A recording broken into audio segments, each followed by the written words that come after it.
चलिए, last class हम लोग, अच्छा ये बताओ, मॉड्यूल डिस्कशन रखना है क्या अभी फ्लूइड मैकेनिक्स का? मॉड्यूल में अगर डाउट है तो भी पूछ लीजिएगा, वरना मैं आगे कंटिन्यू करता हूं मैं।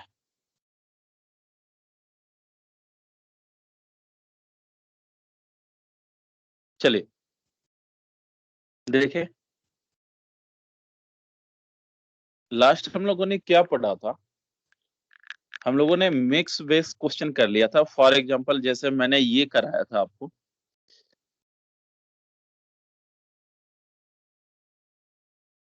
जैसे मैं इधर दे दूं, एक क्वेश्चन करके दिखाइएगा आप लोग।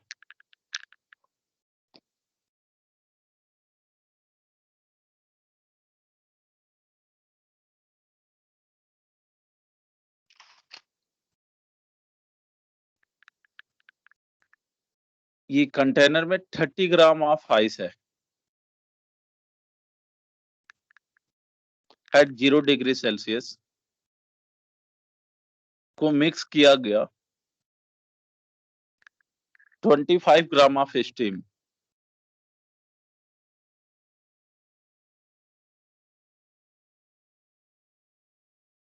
एट 100 डिग्री सेल्सियस में। आपसे पूछा गया, ऐसा मैंने क्वेश्चन लास्ट क्लास में किया था, 30 gram of ice eight 0 degree Celsius is mix with 25 gram of steam eight 100 degree Celsius. आपसे पूछा गया फाइंड नेचर ऑफ कंटेनर। थोड़ा जल्दी करेंगे, फिर यहीं से कंटिन्यू करेंगे।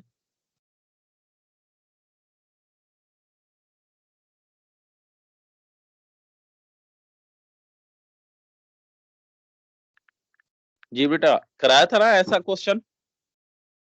Yes sir. थोड़ा करें।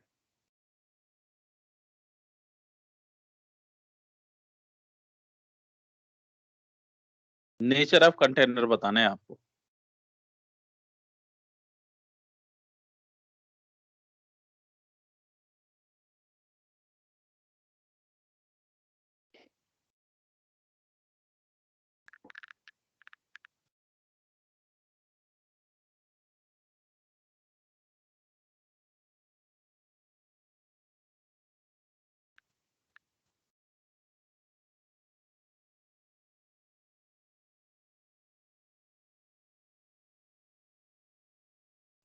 मेरे याद,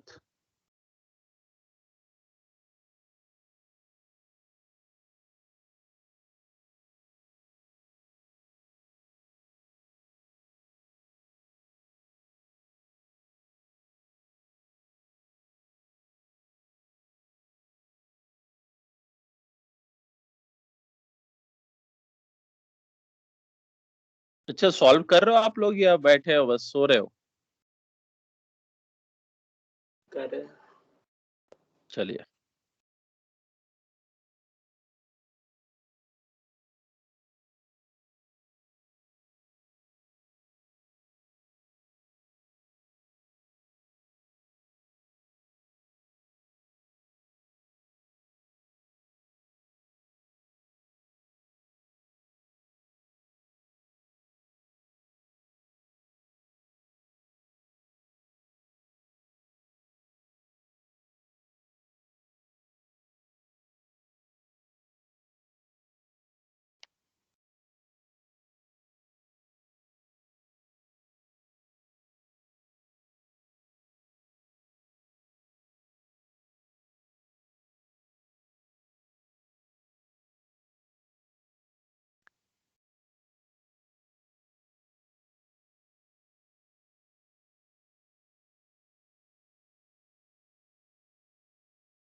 बेटा अच्छा टाइम हो गया, बताओ अगर किसी ने सॉल्व किया तो।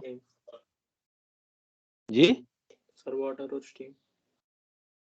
वाटर और स्टीम, कितना ग्राम वाटर कितना स्टीम? सर स्टीम है 16.3 ग्राम। 16.3। चलिए, और वाटर बाकी के वाटर होंगे ना? और कोई किसी का आंसर इससे अलग है? आइए मैं भी करता हूँ। करने क्या होते हैं, पहले ये आइस को मेल्ट करा लो। आइस को अगर हम मेल्ट कराएंगे तो क्या आएगा बेटा, 30 इंटू 80 यानी 2400 कैलोरी हीट रिक्वायर्ड है। यहां से मिलेगी कितनी, तो ये स्टीम है, पहले हम इसको वाटर में कन्वर्ट कर लेंगे, फिर उस वाटर को 0 तक ले जाएंगे, तो ये फॉर्मूला आएगा, यानी यहां से 25 इंटू 540 प्लस 25 इंटू 1 इंटू 100, ये कितना आया, ये मल्टीप्लाई करोगे तो कितना आएगा बेटा, बताना ये 13,500 13,500 प्लस ये आया 2500। जब ये आप सॉल्व करोगे तो ये टोटल कितना है, ये 00061, इतनी कैलोरी हीट चाहिए, इतनी कैलोरी हीट रिलीज होगी और इतनी चाहिए आपको। अब देखो बेटा, अब क्या करोगे आप, पूरा पूरा सिस्टम मेल्ट हो जाएगा, ये तो पहले ही लग रहा है, ये 2400 ही चाहिए और मिल रहा है 16,000, तो अब पूरा मेल्ट हो जाएगा, पूरा मेल्ट हो जाएगा आइस, तो टोटल वाटर कितने हो गए, 30 ग्राम प्लस 25 ग्राम यानी 55 ग्राम। अच्छा, 55 ग्राम वाटर हो गया 0 डिग्री सेल्सियस पे। अच्छा, उसके बावजूद भी हमारे पास टेम्परेचर बचा हुआ है, कितना बचा हुआ है, इसमें से ये माइनस करोगे तो ये आएगा 13,600। अब ये क्या करेगा, ये इसका टेम्परेचर राइज करेगा। चलो आओ, बहुत ज्यादा हीट है तो हम डायरेक्ट लिख सकते हैं। अब इसमें से इसका टेम्परेचर राइज होते होते कहां तक जाएगा, 55 gram of water eight 100 degree Celsius जाएगा, जिसमें हमें कितनी हीट लग जाएगी, तो 5500 कैलोरी हीट आप यूज कर दोगे, तो आप इसमें से ये माइनस कर दो, माइनस करोगे तो रिमेनिंग हीट आएगा 001 एंड 8, इतनी कैलोरी हीट बच जाएगी। अब ये क्या करेगा, अब यही हीट इसको स्टीम में कन्वर्ट करेगी, है ना बेटा, कितने ग्राम को स्टीम में कन्वर्ट करेगी, तो मान लो m ग्राम स्टीम में कन्वर्ट हो रहा है, तो हीट की वैल्यू है 8100 m डिवाइडेड बाई 540। जब आप ये सॉल्व करोगे तो ये कितना आएगा, ये m की वैल्यू एक बार देखना, ये सॉल्व करके 810 डिवाइडेड बाई 54, तो m की वैल्यू आ रही है अप्रोक्सीमेटली क्या, ये 15 ग्राम आ रही है, यही है ना, तो ये 15 ग्राम आएगी। इट मीन्स क्या होगा, फाइनल आंसर बोले आप, उसमें कितने ग्राम स्टीम रहेगा, 15 ग्राम स्टीम, बाकी 55 था जिसमें से 50 ग्राम स्टीम हो गया था, 40 ग्राम ऑफ वाटर, और बाकी क्या रहे 100 डिग्री सेल्सियस पे टेम्परेचर इसका रहा, तो यही फाइनल आंसर है। आया बेटा, यस सर। चलो देखो, एक नया टर्म आप करते हैं, ये हम लोगों ने लास्ट क्लास तक पढ़ लिया था, मैक्सिमम यही चीजें मिलती है आपको। आते हैं थोड़ा एक दो चीजें और आगे बढ़ते हैं, किसी को डाउट इसमें,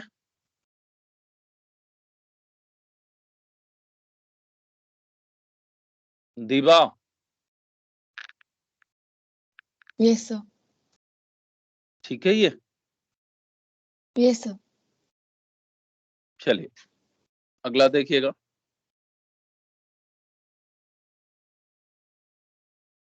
देखो बेटा,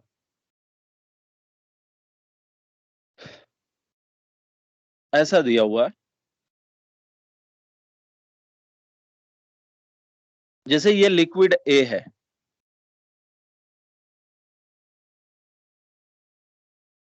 जिसका अमाउंट m ग्राम है ये, और इसका इनिशियल टेम्परेचर दे दिया गया आपको 60 डिग्री सेल्सियस। लिक्विड ए का इनिशियल टेम्परेचर 60 डिग्री सेल्सियस है और m ग्राम है। अच्छा, ऐसे ही एक लिक्विड और है, लिक्विड बी, जिसका इनिशियल टेम्परेचर है 80 डिग्री सेल्सियस एंड मास है m ग्राम। अब बोला गया दोनों का मास सेम है, ठीक है। आप लिखे क्वेश्चन एक,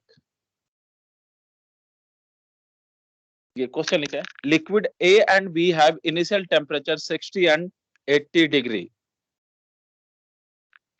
Liquid A and B have initial temperature 60 and 80 degree.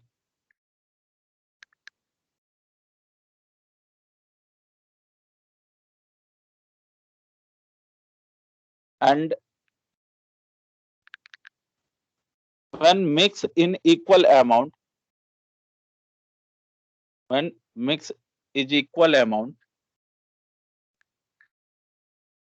the temperature of mixture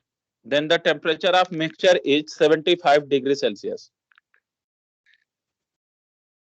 A and B का इनिशियल टेम्परेचर दिया है, इनिशियल अमाउंट दिया है, दोनों सेम है और इनको मिक्स किया गया तो जो मिक्सचर का टेम्परेचर है वो 75 डिग्री सेल्सियस है। If the mixture of temperature is 75 degree Celsius,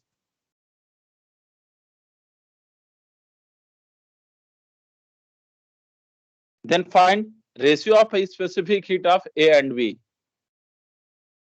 Then find ratio of specific heat of A and B.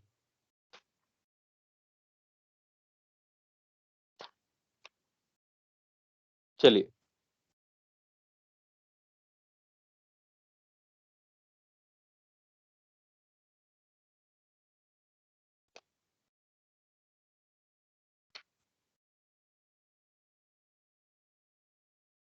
then find ratio of specific of heat of A and B.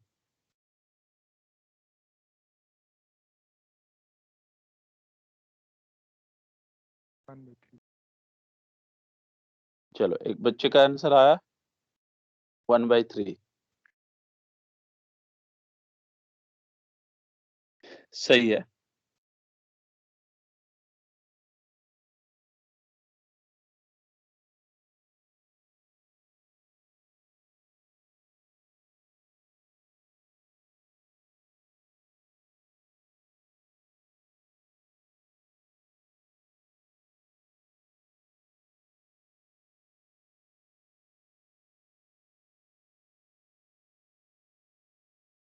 हाँ जी, देखें, सही है इनका। हुआ क्या कि इन दोनों को अगर हमने मिक्स किया ऐसे, इसका टेम्परेचर है 75। इट मीन्स आप क्या बोलोगे, लिक्विड ए ने हीट गेन किया या हीट लॉस किया? लिक्विड ए ने हीट गेन किया या लॉस किया? इसका इनिशियल टेम्परेचर था 60 और फाइनल टेम्परेचर आया 75, तो ये हीट गेन कर लिया। अब कितना किया? तो heat is equal to mass है लिक्विड का m, स्पेसिफिक हीट SA पढ़ लीजिए, और डेल्टा T कितना आया? तो 15 डिग्री आ गया। ये A ने गेन कर लिया। अब B के बारे में सोचो, लिक्विड B क्या कर रही है?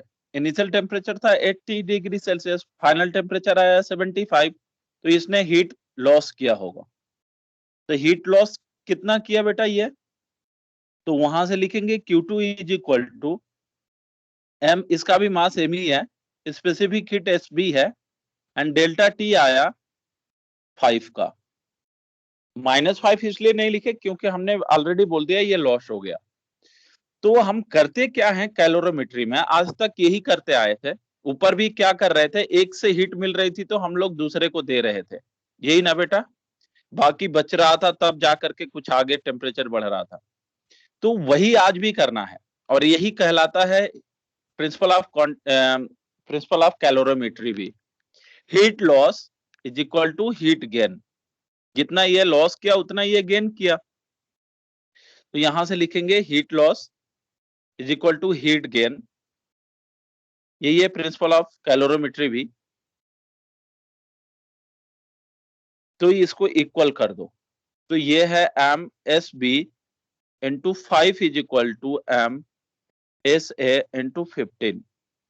ये MM कैंसिल आउट, हमें SA अपॉन SB बतानी थी, तो ये है 5/15 यानी 1:3।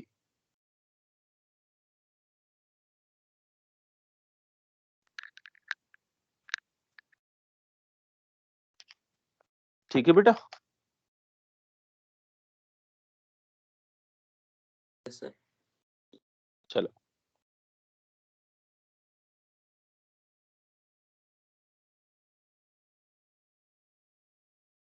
अगला।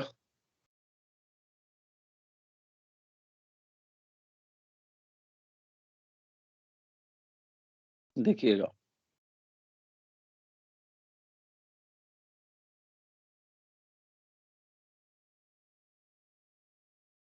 कर लिया कॉपी?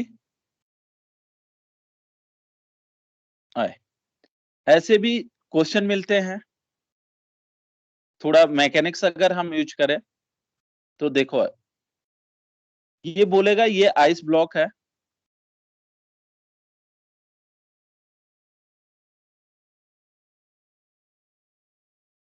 (0°C पे आइस ब्लॉक है। यहां से एक बुलेट आ रही है,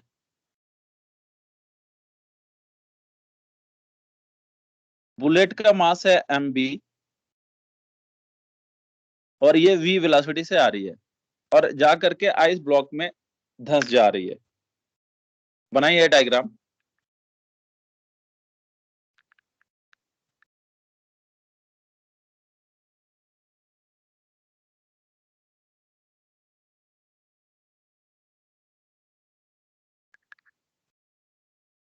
चलिए लिखिएगा question. If 100% of mechanical energy is converted into heat energy, if 100% of mechanical energy is converted into heat energy, then find amount of ice melt during collision. Then find amount of ice melt during collision.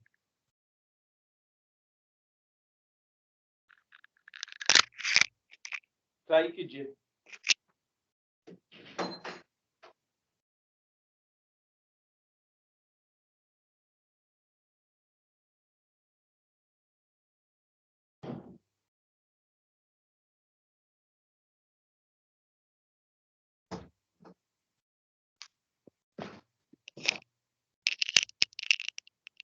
जी बेटा, क्या करना है इसमें ये बताएं आप लोग।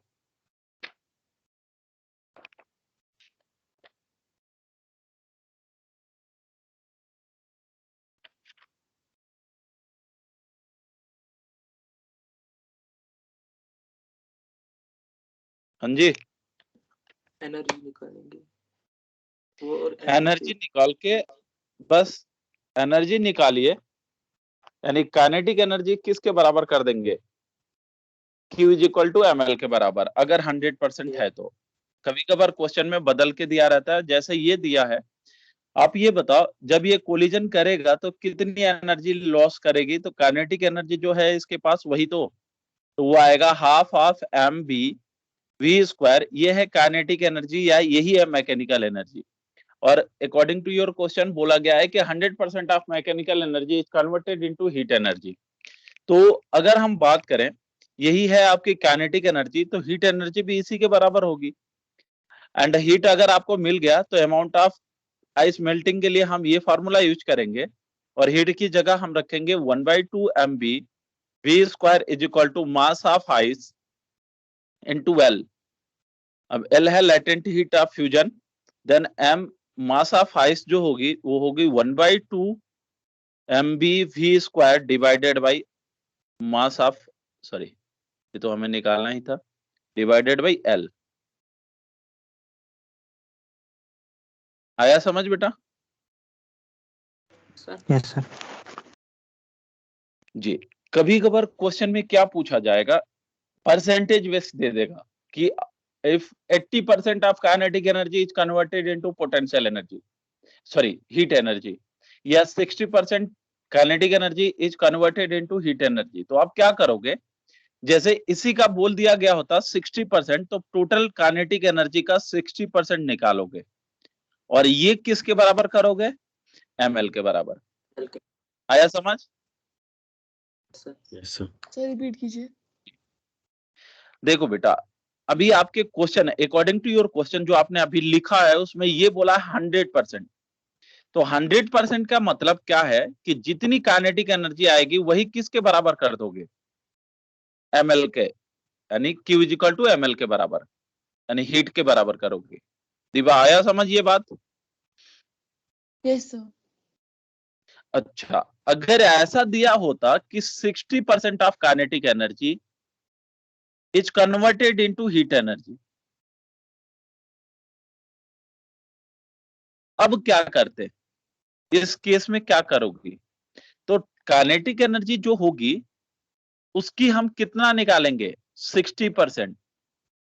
अब ये हीट एनर्जी होगा। आया समझ?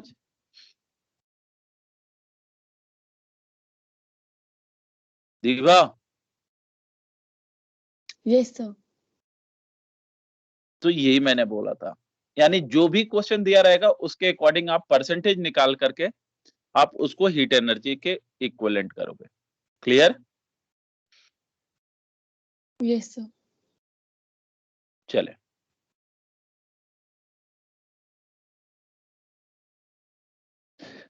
अब थोड़ा हम मैकेनिक्स लगाए। देखिएगा, ऐसा भी आता है, ये एक आइस ब्लॉक है, रफ सरफेस पे रखा गया, म्यू की वैल्यू दिया है 0.2 एंड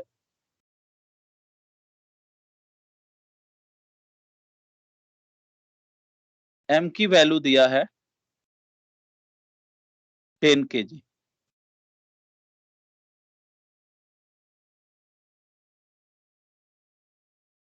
ठीक है, अब बोला गया इसको अगर हम इस पे मूव कराते हैं तो अमाउंट ऑफ आइस मेल्ट करेगा कि नहीं करेगा? तो आप उस केस में क्या बोलोगे? मैं बस बता देता हूं, वैसे ये बहुत टफ हो जाएगा क्वेश्चन अगर सही ढंग से करें तो। अगर ये इधर मूव कर रहा विद ए कांस्टेंट स्पीड, ठीक है, ये v equal to constant speed से इधर मूव कर रहा आइस ब्लॉक, तो आपसे पूछा जा सकता है कि ऐसे भी हो सकता है कि इसका जो work done by friction force आएगी वो हम किस में कन्वर्ट कर सकते हैं? हीट एनर्जी में। क्वेश्चन को रिलेट करने का तरीका मैं बता रहा हूं। ऐसे अगर बोला गया होता कि work done by friction force is converted into heat, then amount of heat loss in first 1 second. आई बातें समझ?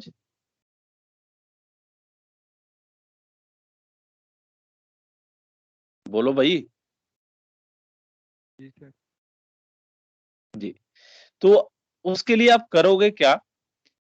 जैसे अब ये अगर फर्स्ट 1 सेकेंड में ये कितनी दूर चलेगा, ऐसा डेटा गिवन होगा तो आप कर पाओगे। v डिस्टेंस मैं दे देता हूं, बाकी लोग परेशान ना हो इसके लिए मैंने दे दिया, ये 10 मीटर पर सेकंड।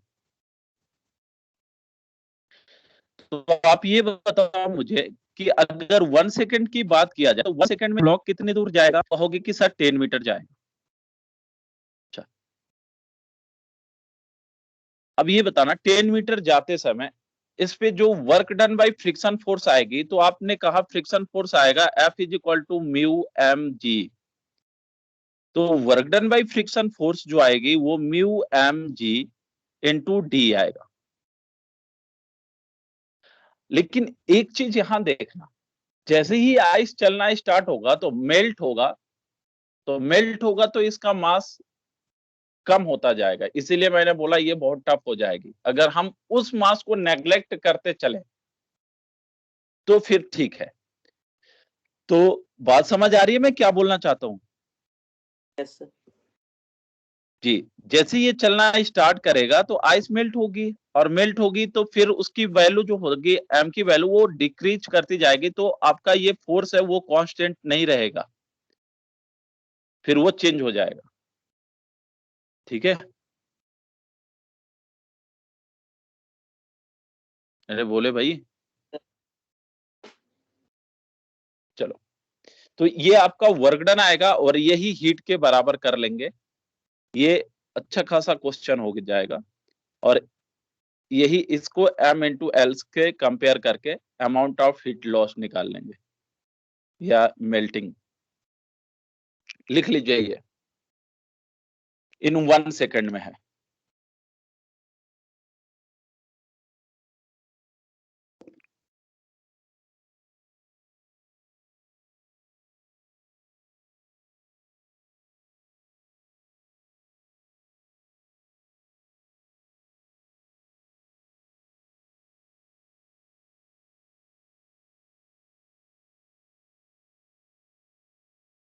ठीक है बेटी, लिख लिया बेटा ये। Yes, sir. चलो, करना क्या था, 1 सेकेंड में वर्क डन निकाल लो ड्यू टू फ्रिक्शन, और वही फ्रिक्शन का वर्क डन किस में कन्वर्ट कर दो, Q is equal to ml में। वही करना है, यहां से मास ऑफ आइस निकल आएगी म्यू एम जी। हमने इस m को कांस्टेंट ही रख लिया फिर, यानी ये लिक्विड अगर मेल्ट भी कर रही है तो पानी यहीं पे रह रहा है, तो mu M G into 10 divided by L, ये आंसर आएगा। अब्दुल बेटा आ रहा है समझ ये बात है? Yes sir. चलो,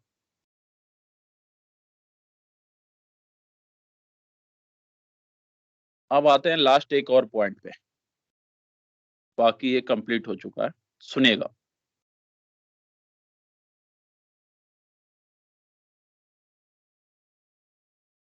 बेटा ये बताना, अब लास्ट पॉइंट है इस टॉपिक का। अगर मैं ये कहूं ये एक कंटेनर है,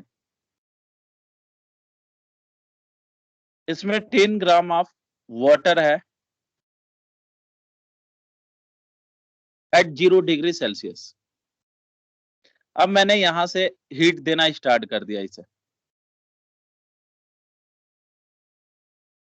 ये हीट दे रहा हूं, लैंप है ये। आप मुझे बताओ, अगर मैं ये पूछा होता कि amount of heat required to raise the temperature of water at 50 degree Celsius, तो आप क्या करते? अगर मैंने ये पूछा होता, बेटा बोला करो आप, अगर मैं पूछा होता हीट की कितनी वैल्यू होगी इसकी टेम्परेचर 50 तक ले गए तो? MS delta T. तो आप बोलोगे ms डेल्टा टी। थोड़ा ध्यान देना यहाँ पे, ms डेल्टा टी, m की वैल्यू क्या 10, s की वैल्यू 1 एंड डेल्टा टी है 50, यानी ये आएगा 500 कैलोरी। अच्छा,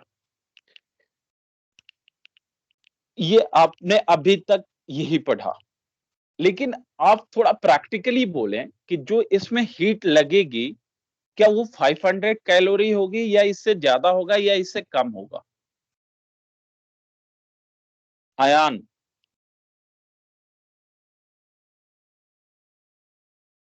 आयान है? Yes sir. जी बेटा बताएं, जो इसमें हीट लगेगी वो इससे ज्यादा होगा या इससे कम होगा? कम होगा। अच्छा, आपने कहा 500 कैलोरी से कम होगा। जुहैब बता रहे हैं ज्यादा होगा, बिल्कुल। और कोई? फराना? Yes sir. ज्यादा होगा हीट या इससे कम होगा? ज्यादा होगा। ज्यादा। कोई रीजन बताएंगे ज्यादा होने का? कंटेनर हीट होगा ना खुद। बिल्कुल। यहाँ अब बच्चे ने कहा कि सर कंटेनर भी तो हीट होगा। अच्छा, अगर हम ऐसे भी बोले होते तो आप लोग तो ये भी बोल सकते थे कि सर यहाँ खुला है तो हीट लॉस भी होगा। ठीक है, तो हीट लॉस अगर हम नेग्लेक्ट कर देते हैं, ये बंद कर देते हैं, और हमने ये बोल दिया हीट लॉस हो ही नहीं रहा, उसके बावजूद भी हीट इससे ज्यादा ही होगा। अब आपसे रीजन पूछा गया कि क्यों ऐसा होगा, तो आपने कहा कि सर जब ये वाटर 0 डिग्री पे है तो इस कंटेनर का भी टेम्परेचर 0 ही होगा। हमने कहा हाँ बिल्कुल, और जब ये 50 पे पहुंच जाएगा लिक्विड इसके अंदर जो लिक्विड होगा वो 50 डिग्री सेल्सियस पे अगर पहुंच जाएगा तो कंटेनर भी 50 डिग्री पे ही पहुंच जाएगा।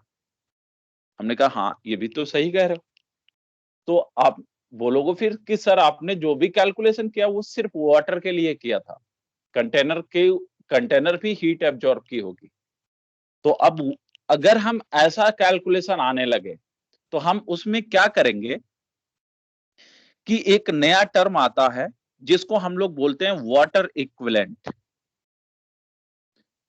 वाटर इक्विवेलेंट का क्या मतलब है कि कंटेनर जो है कितने ग्राम वाटर के बराबर है, यानी कंटेनर जो है वो कितने ग्राम वाटर के बराबर हीट एब्जॉर्ब कर रहा होगा। तो एक नया टर्म आएगा वाटर इक्विवेलेंट। सुनिएगा थोड़ा, मैं बोल रहा हूं फिर इस टर्म का डिफिनेशन में लिखूंगा। इसका क्या मतलब है कि कंटेनर कितने ग्राम वाटर के बराबर हीट एब्जॉर्ब करेगा। तो जैसे मैंने दे दिया इस कंटेनर का वाटर इक्विवेलेंट है 10 ग्राम। मतलब क्या रहा कि कंटेनर जितना हीट एब्जॉर्ब करेगी वो 10 ग्राम वाटर के बराबर होगा। क्लियर बेटा? Yes, sir. बोलो भाई। तो इसको सॉल्व करने का दो तरीका अब हो जाता है। दो तरीका, अब जैसे जहां तक अभी हम लोगों ने पढ़ा था उसके अकॉर्डिंग अगर हम करें तो हमने तो यही पढ़ा था कि Q is equal to ms delta T, ये हीट रिक्वायर्ड है फॉर वाटर, एंड हीट ये वाटर इक्विवेलेंट जो है वो किसके बराबर है, 10 ग्राम वाटर के बराबर है। तो और कितना ले लो, और 10 ग्राम वाटर और मान लो। तो ये या तो आप ऐसे लिख लो mc डेल्टा T, यही mc को हम बोलते हैं वाटर इक्विवेलेंट।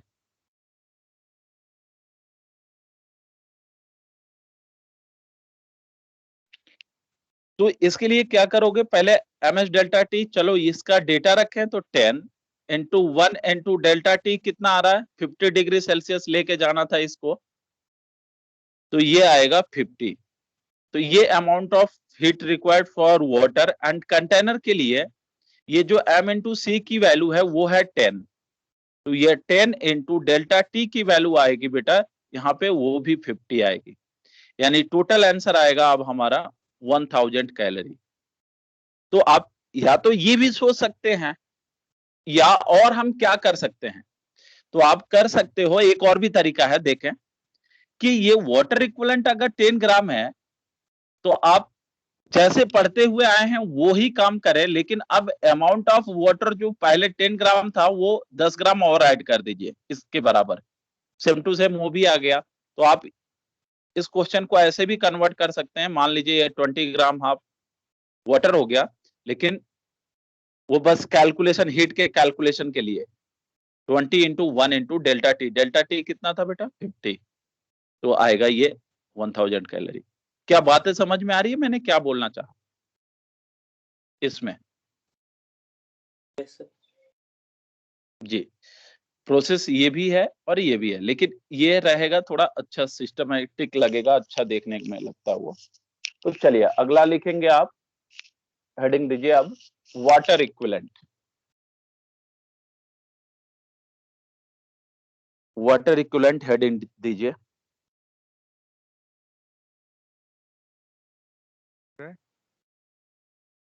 हाँ, वाटर इक्विवेलेंट हेडिंग दीजिए ये। अगर कंटेनर का स्पेसिफिक हीट कैपेसिटी ज्यादा होगा ना लिक्विड से, कंटेनर का नहीं स्पेसिफिक हीट कैपेसिटी, हाँ सर पहले तो वो ज्यादा हीट होगा उस वाटर से, अगर मास पास का देखिए झंझट नहीं रखेंगे सर। हाँ जी हाँ जी तो उसके बाद होगा ना फिर कंटेनर से वाटर जी। ट्रांसफर हीट होगी। आपकी बीच बीच में कभी वॉइस ब्रेक हो रही है, आप, मैं पूरा नहीं सुन पा रहा हूँ क्या बोल रहे सर स्पेसिफिक हीट ऑफ, अगर कंटेनर ज्यादा होगी हैं। हाँ तो वो ज्यादा हीट होगा ना पहले, तो फिर उससे वाटर में जाएगा। ना वो हीट ट्रांसमिशन होता रहता है ना बेटा।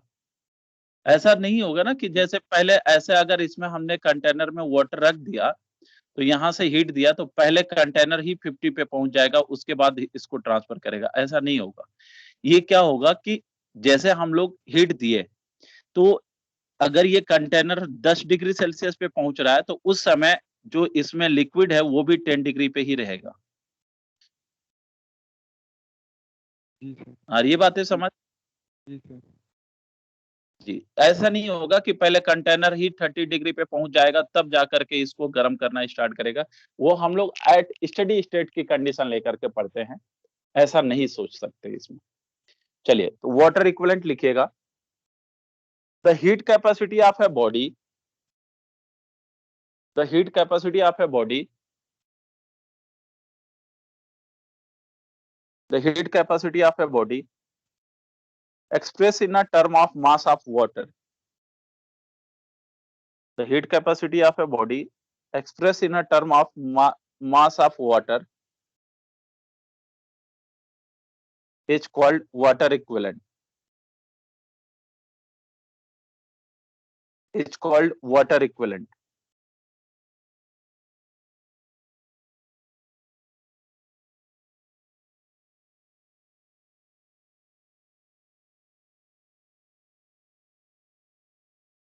ठीक है बेटा। Water equivalent of a body, अगला पॉइंट लिखेगा, water equivalent of a body of mass m, water equivalent of a body of mass m, water equivalent of a body of mass m and heat capacity c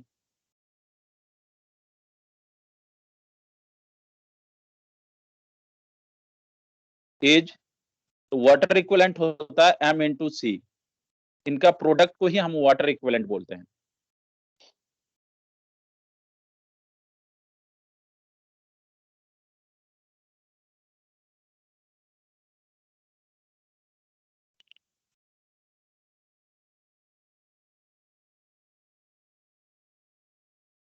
ठीक है बेटा।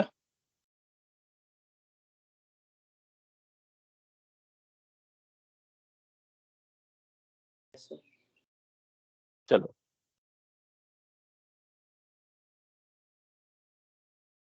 अगला लिख लें, water unit of water equivalent, unit of water equivalent यानी m into C, ये C है heat capacity. Unit of water equivalent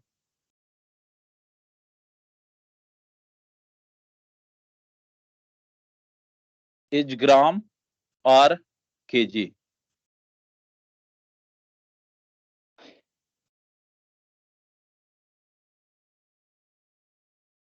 heat capacity आएगा, अभी एक और टर्म आता है मोलर हीट कैपेसिटी करके थर्मोडायनेमिक्स में। चलिए, एक क्वेश्चन लिख के सॉल्व कीजिए। और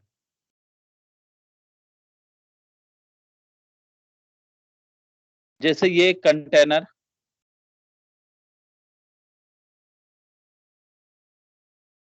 में 10 ग्राम ऑफ वाटर है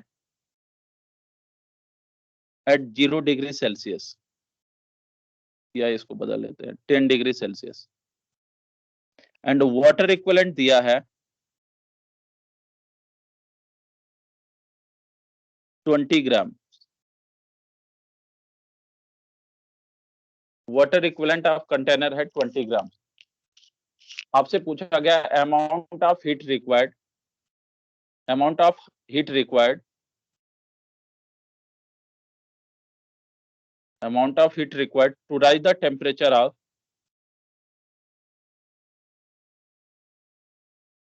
to rise the temperature of at 50 degree Celsius.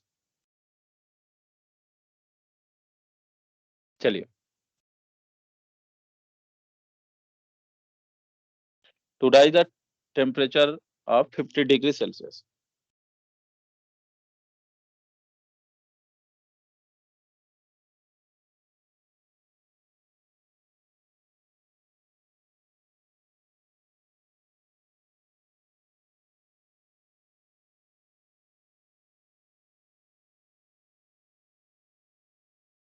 जी बेटा बोले।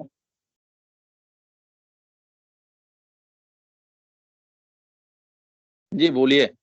देखिए जो 1200 हीट आएगा वो आएगा, हाँ बिल्कुल चलें देखते हैं। जो हीट आएगा वो होगा एम एस डेल्टा टी, ये किसके लिए हम लिख लें, वाटर के लिए, plus M C delta T, ये है कंटेनर के लिए। अगर ये टर्म दिया हो तभी आप ये सोचिएगा, अदरवाइज जो अभी तक हम पढ़ते आए हैं वही काम करने होते हैं, वही ज्यादातर केस में मिलता है। अब ये हमें कैलकुलेट करने आता है। मास ऑफ वाटर है 10, एस है 1 एंड डेल्टा टी 50 डिग्री तक ले जाना था इनको, तो ये आएगा 40 प्लस एमसी की वैल्यू है 20 इंटू डेल्टा टी की वैल्यू दिया है आपका 40। अगर ये सॉल्व करें तो ये है 400 प्लस 400 यानी 800 कैलोरी। दूसरा 8 अरे 800। अच्छा यही 800 है, तो ये टोटल फाइनल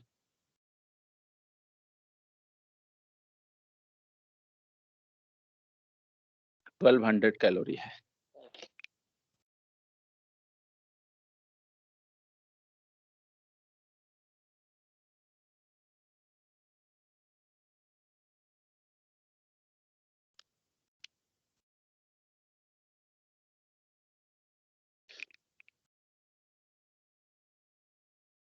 चलो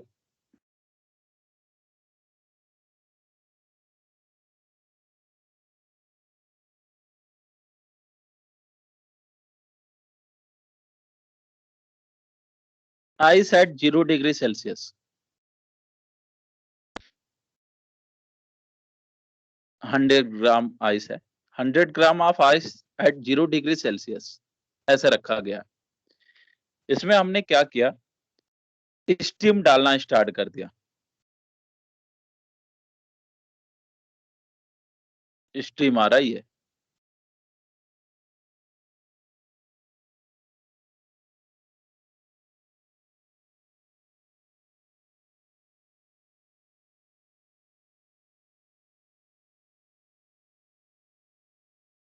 ठीक है बेटा।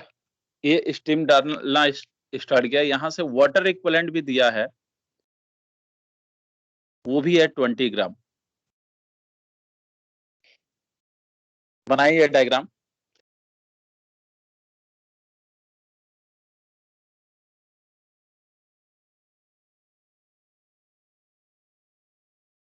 सुनिएगा।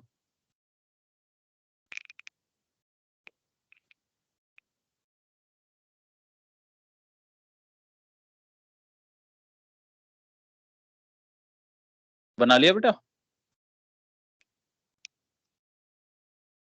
थोड़ा जल्दी करें, आज कंप्लीट कर लेते हैं ये।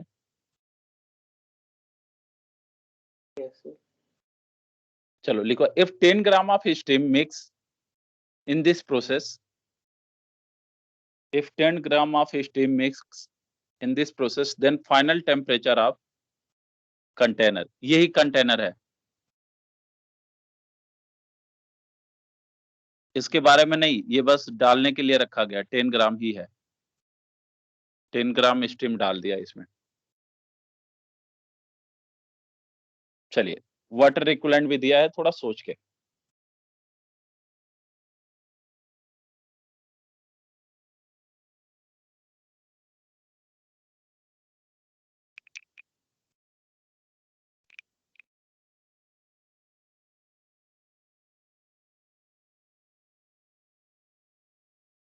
फाइनल टेम्परेचर बताना है आपको।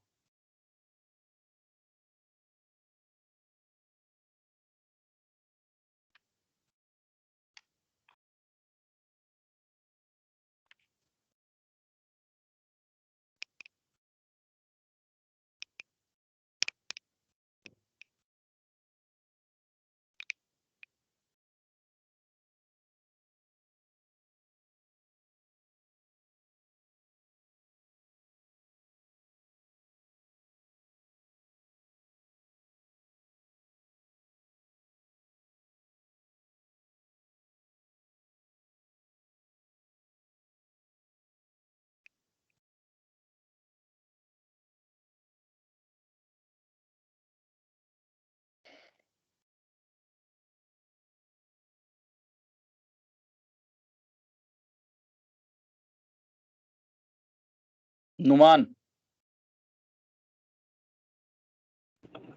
Yes sir. चले, आया बेटा किसी का आंसर इसका?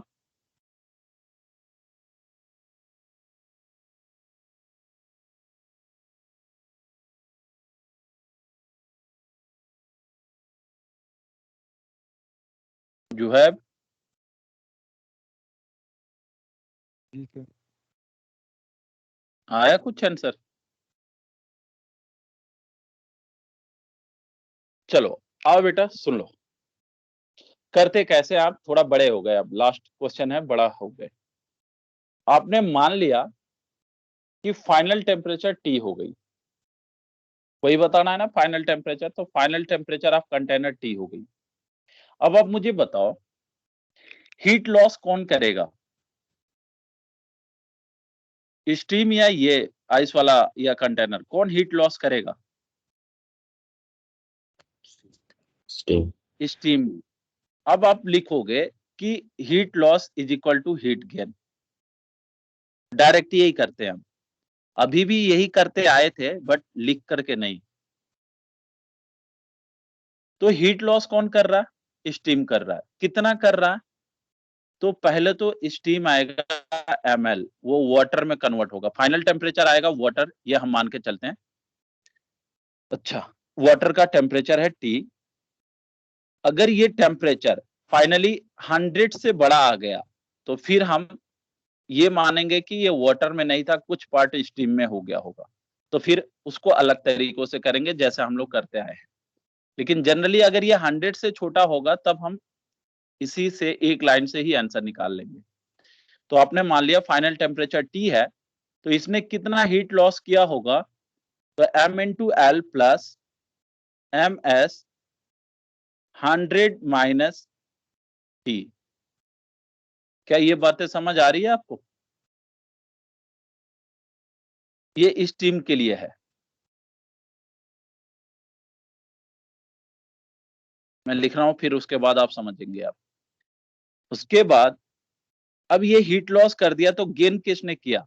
आइस ने। कितना गेन किया? पहले तो ये मेल्ट हुआ होगा, उसके बाद अपना टेम्परेचर बढ़ाएगा, कितना पता नहीं, T माइनस 0, पहले इनिशियल 0 था और ये T। ये आइस का ये काम रहा, लेकिन साथ में एक और लग गया है, कौन? कंटेनर भी। वो कितना? MC into T minus 0। क्या ये बातें समझ में आ रही है?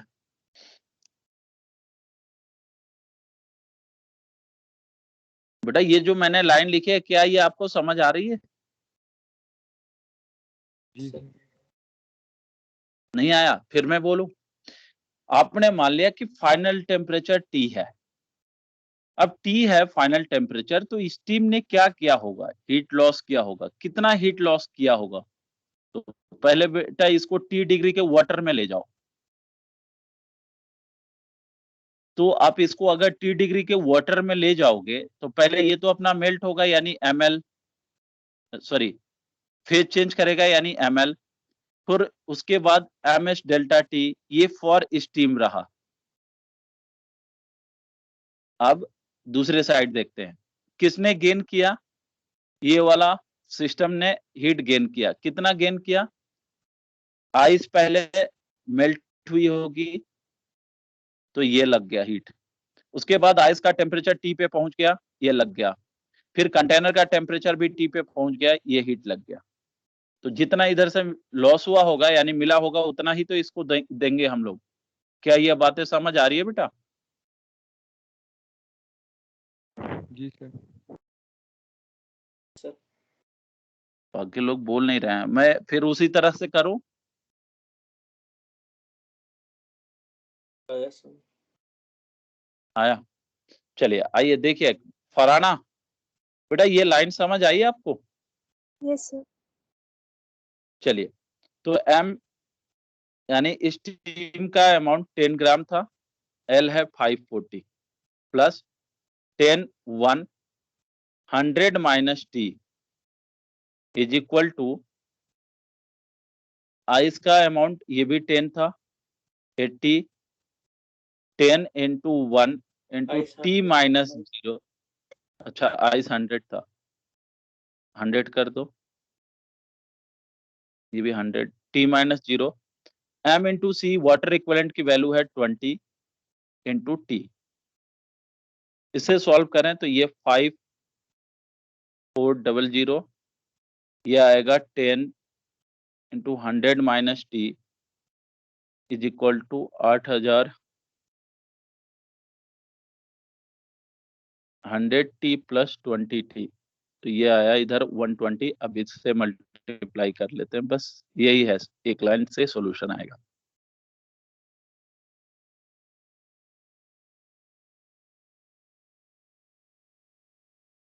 देखो इसको इस साइड लाओ, बाकी इधर लेके आना।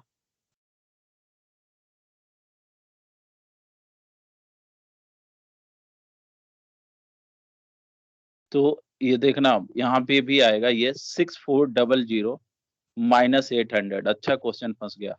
देखो इधर ये आया 130 इंटू टी। अब टी की वैल्यू क्या आ गई, निगेटिव। निगेटिव आ गई ना बेटा। निगेटिव आने का क्या मतलब है, क्या पूरा पूरा आइस मेल्ट हुआ होगा? No sir. पूरा पूरा आइस ही मेल्ट नहीं हुआ होगा। फिर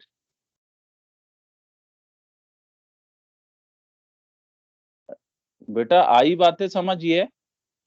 अगर ग्रेटर देन 100 आ जाता तो आप बोलोगे कि अगर ग्रेटर देन 100 आ जाता तब आप कहोगे कि आइस प्लस स्टीम है। अगर नेगेटिव आ गया तो आइस प्लस वाटर है। अब यहां से हम टेम्परेचर नेगेटिव आ गई, अब फिर अब यहां से ये क्वेश्चन छोड़ देंगे, या तो अब इसको दूसरे तरीकों से डील करेंगे जैसे हम लोगों ने पढ़ के आया था। उससे क्या होगा कि आप अमाउंट भी बता सकते हैं कि कितना मेल्ट होगा कितना नहीं। अब देखें अगर उस तरह से हम करें तो ये मुझे बताओ आइस को मेल्ट करने के लिए कितनी हीट चाहिए। तो ये आप बोलोगे 1000 100 इंटू 80 यानी 8000 हीट चाहिए थी आपको आइस को मेल्ट कराने के लिए। इससे कितना मिला, तो 10 इंटू 540 प्लस 10 इंटू 1 इंटू 100। तो ये कितना आया बेटा, 6400 कैलोरी। इतनी हीट मिली थी और इतनी चाहिए थी, तो वो तो हम पहले ही बता सकते हैं कि यहां से ये मेल्ट ही नहीं होगा। आया समझ बेटा? बोलो सर यार, ज्यादा टफ हो जा रहा है क्या ये? मैंने ये एक लाइन लिखना सिखाया बस आपको कि आप इतना बड़ा ना लिख करके आप ऐसे भी कर सकते हैं। अगर यहां से पॉजिटिव वैल्यू आती तो वही आंसर हो जाता। नेगेटिव आ गई तो आप बोलोगे कि ये नेगेटिव मतलब आइस प्लस वाटर का कॉम्बिनेशन है, यानी टेम्परेचर क्या है, 0 डिग्री सेल्सियस है ना यस सर। जी। तो हम लोग यहां से भी देख सकते हैं कि 8000 चाहिए था लेकिन मिला 6400, तो ये मेल्ट ही नहीं करेगा। किसी को डाउट इसमें?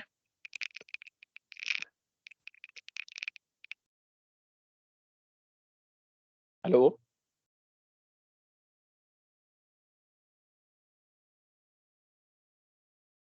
Numan, yes sir. आया समझिए? Yes sir.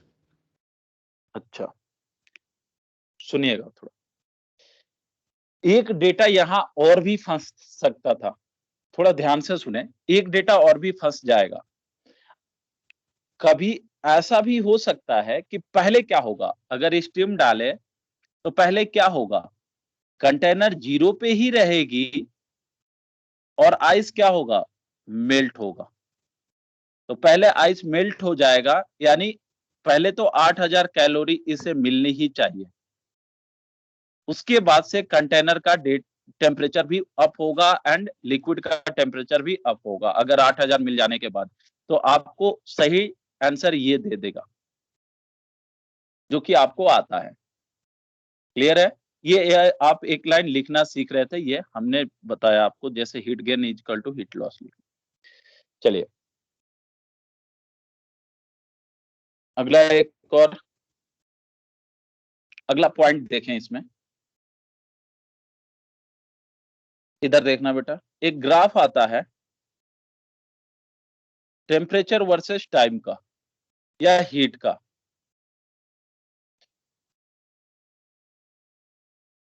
इधर टेम्परेचर दे दें और इधर हीट है या टाइम, कुछ भी हो सकता है। पहले हीट ले लेते हैं और अपने पास एक आइस ब्लॉक है, थोड़ा सोच के ड्रॉ कीजिएगा, बाकी और इसमें कुछ है नहीं। आइस ब्लॉक है जिसका टेम्परेचर है -20 डिग्री सेल्सियस, है ना। T=0 पे टेम्परेचर दे दिया मैंने -20 डिग्री सेल्सियस। अब आप यहां से मुझे बताओ, यहां से हीट करना स्टार्ट कर रहे हैं इसे, तो इसका ग्राफ कैसा बनेगा, टेम्परेचर वर्सेस हीट का ग्राफ कैसा बनेगा। ठीक है बेटा, ये है -20 डिग्री सेल्सियस, ये है 0 डिग्री सेल्सियस, फिर ये है 100 डिग्री सेल्सियस। अब इसका ग्राफ बनाना है आपको, तो आप क्या करोगे, जैसे शुरुआत में T=0 टाइम पे इसका टेम्परेचर क्या है, -20 डिग्री सेल्सियस है, तो आप यहां से हीट देना स्टार्ट करो। तो हीट दोगे जब इस सिस्टम को, तो ये क्या करेगा, मेल्ट होगा या अपना टेम्परेचर इंक्रीज करेगा। बोलो बेटा। और आपने यही पढ़ा है कि Q=ms∆T, चाहे वो वाटर हो चाहे वो आइस हो, तो Q is directly proportional to delta T पढ़ा है। तो जब यहां से आपने हीट दिया -20 पे है, तो वो क्या करेगा, लिनियरली ऐसे एक लिनियरली आप क्या करेगा, वो अपना टेम्परेचर इंक्रीज करेगा। कहां तक, जब तक 0 ना हो जाए। अब सुनिएगा, अब ये इंक्रीज करते करते अगर अपना टेम्परेचर 0 कर लिया, उसके बावजूद भी अगर आप हीट दे रहे हैं, तो अब क्या होगा, मेल्ट होगा। बोले बेटा, अब मेल्ट होगा। मेल्ट होता है तो टेम्परेचर क्या होती है, कांस्टेंट। कांस्टेंट होती है। तो अब यहां से ये ग्राफ ऐसे बनेगा कुछ देर तक, जब तक ये पूरा मेल्ट ना हो जाए तब तक ये टेम्परेचर कांस्टेंट रहेगा। अब चलो ये पूरा मेल्ट हो गया, मेल्ट होके वाटर बन गया एट 0 डिग्री सेल्सियस पे, और उसके बावजूद भी अगर आप हीट दे रहे हो, तो अब क्या होगा, ये फिर अपना टेम्परेचर राइज करेगा। कहां तक, 100 तक। यही पढ़ रहे थे ना हम लोग, वाटर के लिए अगर पढ़े तो ये टेम्परेचर राइज करेगा 100 डिग्री सेल्सियस तक। उसके बावजूद भी अगर आप हीट दे रहे हो, तो फिर ये कहां कन्वर्ट होगा, स्टीम में, और फिर वहां से स्टीम का फिर अगर आप हीट देते रहोगे तो फिर ये इंक्रीज होता जाएगा। तो ये रहा टेम्परेचर वर्सेस हीट का ग्राफ। आप मुझे बताएं, इस फेज में वाटर का जो कौन सा फेज था, सॉलिड, लिक्विड या गैस, इस टाइम पे, तो आप बोलोगे सॉलिड ही था। इसमें क्या था बेटा, सॉलिड टू लिक्विड कन्वर्ट हो रहा था। इसमें क्या था, लिक्विड। यहां क्या था, लिक्विड टू स्टीम कन्वर्ट हो रहा था, और यहां स्टीम। आया समझ ये ग्राफ। Yes sir. चलिए जल्दी करें।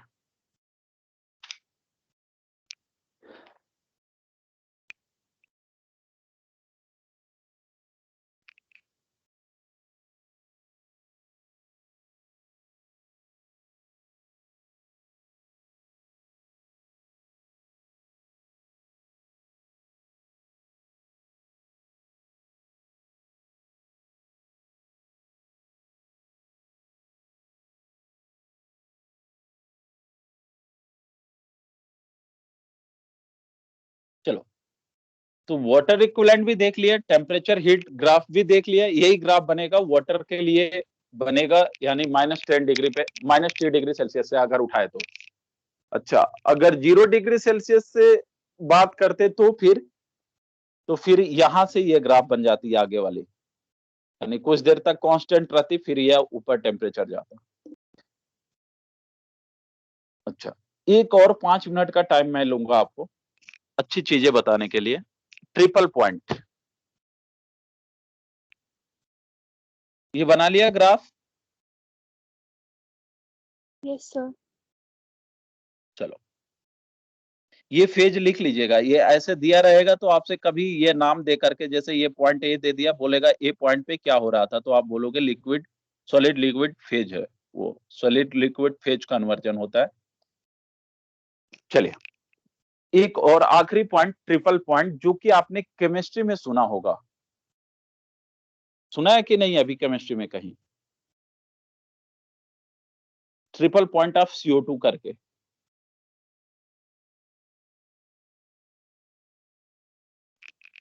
नहीं बोलोगे? चलो सुनिएगा, ट्रिपल पॉइंट होता क्या है? कुछ नहीं, एक पीटी ग्राफ होता है, प्रेशर टेम्परेचर ग्राफ। वानी है या गए? Yes sir. देखो बेटा, पीटी ग्राफ होता है ट्रिपल पॉइंट में, थोड़ा ध्यान से। अच्छा ये बताओ, अभी तक हमने जो पढ़ा था उसमें मैंने ये बोला था आपको कि बॉइलिंग पॉइंट ऑफ वाटर क्या होता है, तो आपने क्या बोला था? बॉइलिंग पॉइंट ऑफ वाटर के बारे में बात करें, क्या बोला था आपने? 100 डिग्री। अरे 100 डिग्री सेल्सियस भाई। और फ्रीजिंग पॉइंट क्या आएगा? 0 0 डिग्री सेल्सियस। लेकिन ये अधूरा ज्ञान है, ये कंप्लीट नहीं है। Boiling point of water 100 degree Celsius कब होता है?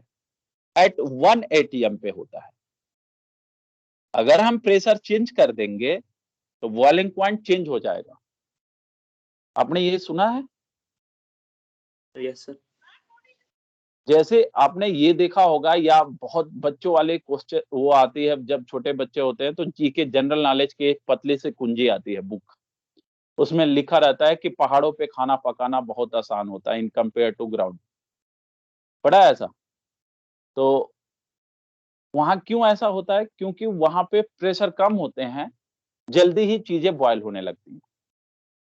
ठीक है, यानी अगर हमारा लेवल यहाँ ग्राउंड पे, अगर बॉइलिंग पॉइंट की बात करें 100 डिग्री सेल्सियस है एट 1 atm, अगर हमारा प्रेशर हाफ हो जाएगा तो बॉइलिंग पॉइंट जरूर कम हो जाएगी। अब हाफ होगी ये जरूरी नहीं है, लेकिन कम हो जाएगी।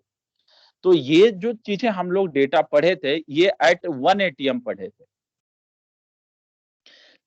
ठीक है, अब पीटी ग्राफ में हम इसी के बारे में डिस्कस करेंगे। ये एक पॉइंट होता है जिसको बोलेंगे ट्रिपल पॉइंट। अच्छा, ट्रिपल पॉइंट पे जो प्रेशर होता है ये है 0.006 atm, ये एटमॉस्फेरिक प्रेशर है।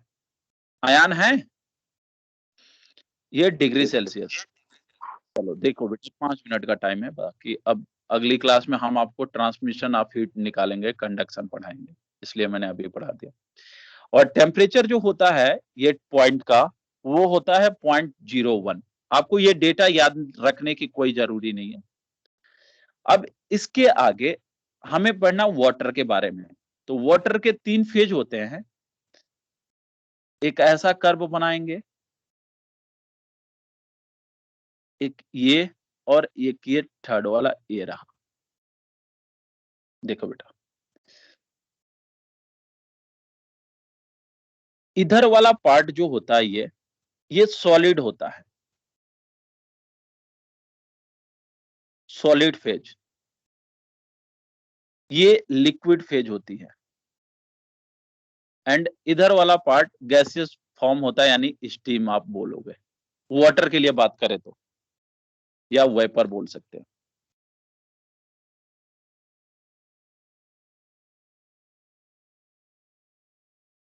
ठीक, और इस पॉइंट को ही हम बोलते हैं ट्रिपल पॉइंट टेम्परेचर। या ट्रिपल पॉइंट बोलते हैं। ट्रिपल पॉइंट क्या होता है? ये एक ऐसे टेम्परेचर होता है और एक ऐसा प्रेशर होता है, अगर ये प्रेशर हम दे दें और ये टेम्परेचर दे दें तो वाटर जो है एक साथ तीनों बिहेवियर शो करती है। यानी कुछ वाटर, एक कंटेनर में वाटर रखें, यूट्यूब पे एक वीडियो है, देखोगे तो कोई मतलब फॉरेन वीडियो बनाया है, उसमें फॉरेनर ने अपने लैब का ही बनाया गया है। ट्रिपल पॉइंट का यानी ये हम प्रेशर दे दे, सॉरी ये प्रेशर और ये टेम्परेचर दे दें तो एक ही कंटेनर में जो वाटर है कुछ पार्ट उसका फ्रीज हुआ होगा, कुछ पार्ट बॉयल हुआ होगा एंड कुछ पार्ट वेपर होगा। ये चीजें आपको जनरली कोल्ड ड्रिंक वगैरह देखते हैं आप, मैं बस आपको बता रहा हूँ रियल लाइफ में कहाँ दिखती है, कोल्ड ड्रिंक में भी निकलती है। जैसे आप ढक्कन खोलोगे तो कुछ वेपर बाहर निकलता है, अंदर कुछ फ्रीज हुआ रहता है और लिक्विड भी रहती है। मतलब ये नहीं कि वही ट्रिपल पॉइंट है, बस आपको फील कराने के लिए। हम लोग यहाँ की बात करें तो वो फील करने के लिए, लैब वगैरह तो है नहीं जो दिखाया जा सके। तो ट्रिपल पॉइंट एक ऐसा टेम्परेचर होता है जिसमें वाटर अपने तीनों फेज में एक साथ रहती है, सॉलिड फेज भी होती है, लिक्विड फेज भी एंड वेपर फेज भी होती है। लेकिन ट्रिपल पॉइंट के लिए ये कंडीशन होनी चाहिए, प्रेशर इतना कम होनी चाहिए और टेम्परेचर 0.01 डिग्री सेल्सियस होनी चाहिए। अच्छा सुनते जा, ये लाइन को हम लोग बोलते हैं वेपर लाइन या वेपर कर्व।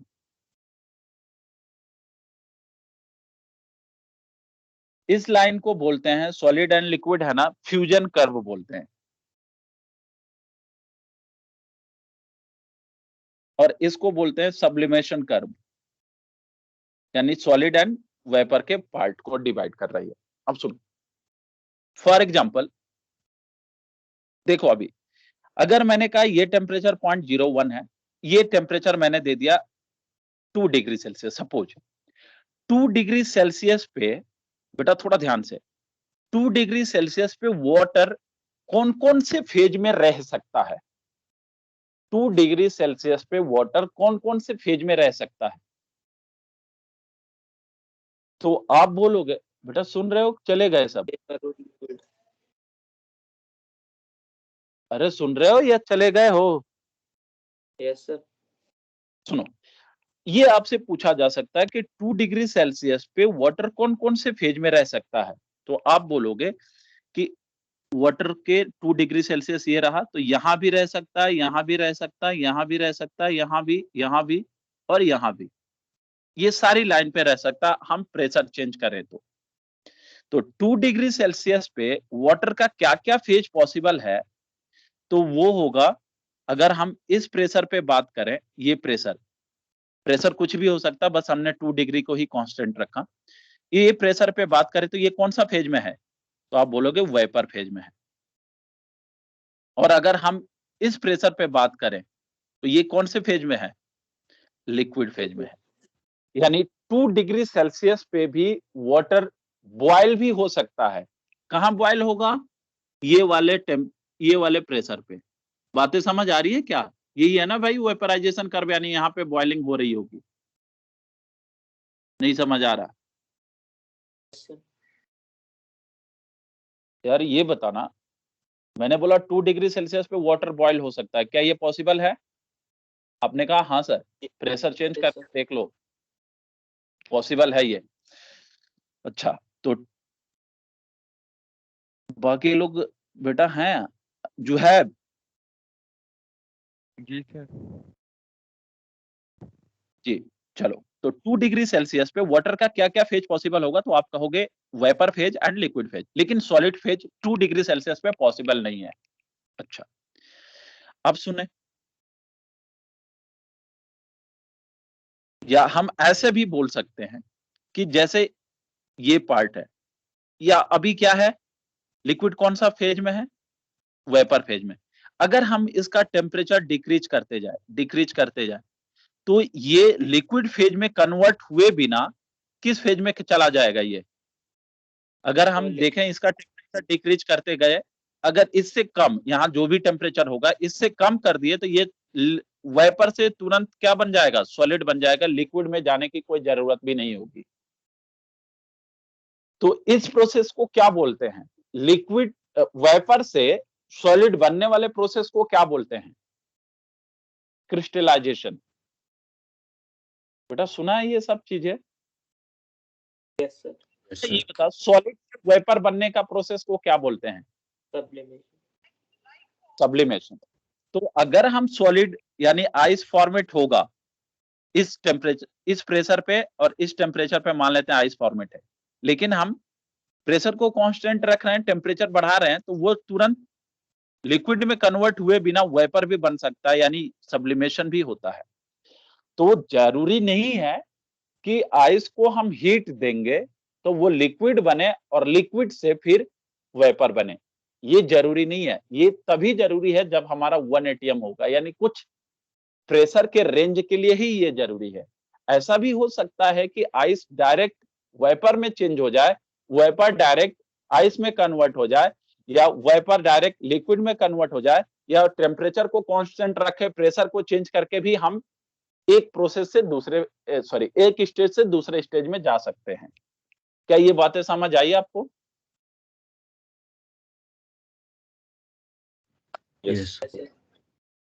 अच्छा, चलो एक और थोड़ा सा मुझे ये बताएं, क्या एक आइस क्यूब है, इधर थोड़ा बात करें, आइस क्यूब है ये, इसका हम टेम्परेचर चेंज किए बिना क्या हम इसे मेल्ट करा सकते हैं, यानी लिक्विड में बदल सकते हैं, टेम्परेचर नहीं चेंज करेंगे? Yes sir. वो इस रीजन का होगा, यहां से इस टेम्परेचर पे रख लो और प्रेशर बढ़ा दो तो हम यहां चले जाएंगे, यानी लिक्विड में। आपने कहा सर ये हमें रियल लाइफ में नहीं दिखता है, हमने कहा दिखता है, लेकिन आपने फील नहीं किया कभी। आपने क्या किया, फ्रिज के अंदर हाथ डाला और जो फ्रीजर में आइस फ्रीज होकर के रखी गई है उसी पे आपने उंगली से दबा देना, पुश करना उस आइस को, आइस ब्लॉक को पुश करोगे तो देखोगे वहां मेल्टिंग हो जाएगी, यानी लिक्विड आ जाएगी। कभी ऐसा फील किया आपने? Yes sir.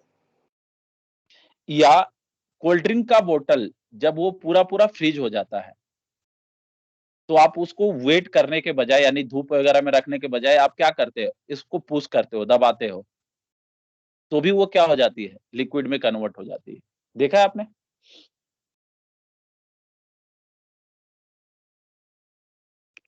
हाँ जी बोले। एक और एग्जांपल बोल दे रहा हूं, जैसे ये आइस ब्लॉक है, इसको कट करने के लिए या आप क्या करो, एक धागे से एक एंड से दूसरे एंड पे मतलब प्रेशर दिए रहो, तो आप देखोगे कि धागे जनरली एक साइड से दूसरी साइड हो जाएगा, यानी इसको पूरा कट कर देगा, और फिर ये जैसे जैसे धागा नीचे आएगा ऊपर से ये फिर वो ज्वाइंट होता जाएगा। ऐसा एग्जांपल देखा आपने?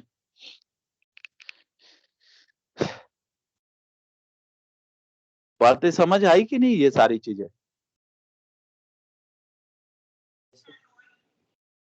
चलो, यही था आपका ट्रिपल पॉइंट। इसमें आप सिर्फ यही याद रख पाओगे कि हम टेम्परेचर कांस्टेंट रख के प्रेशर चेंज करके भी हम एक फॉर्म से दूसरे फॉर्म में जा सकते हैं।